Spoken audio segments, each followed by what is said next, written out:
نن په کابل کې څه تیر شول؟ ګرانو لیدونکو السلام علیکم.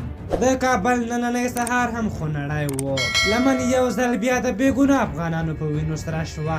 د افغانستان د کورنیو چارو وزارت وایي نن سهار 7 بجې او 25 دقیقې د کابل ښار قصبې سیمې کې موټر بم برید ترسره شو چې پکې د وژل شوو کسانو شمېر 12 تنو ته ورسېد.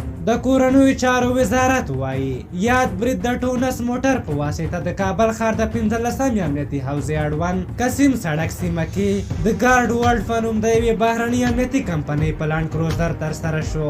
د کورنیو چارو وزارت ویان نصرت رحیمي نن د چهارشنبې په ورځ خبریالانو ته وویل چې په یاد برید کې 12 واړه وژل شوي کسان ملکي وګړي دي. په دغه 12 کسانو کې 2 ماشومان هم شامل دي چې ښوونځي ته په لاره وو او د دغه برید ښکار شول. نوموړي زیاته کړه چې په یاد برید کې د 3 ماشومانو په ګډون 10 تنه ټپیان شوي چې 4 تنه د ګارډ ورلډ امنیتي کمپنۍ بهرنۍ کارکوونکي دي.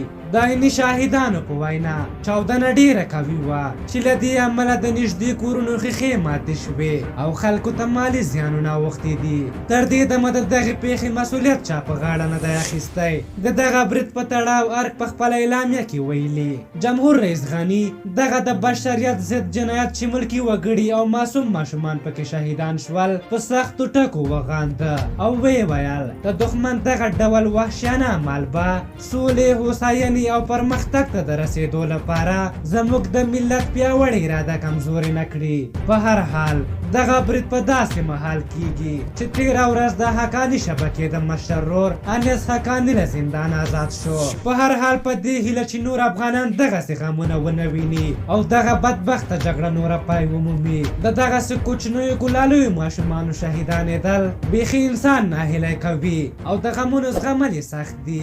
په هر حال تاسو د دغه برید په هکله څه نظر لرئ؟ خپل نظرونه مو راته په کومنټ کې ولیکئ. که زموږ ویډیو مو خوښه شوې وي ضروري لایک کړئ. تر بلې ویډیو مو په لوی او بخښونکي خدای سپارم. د الله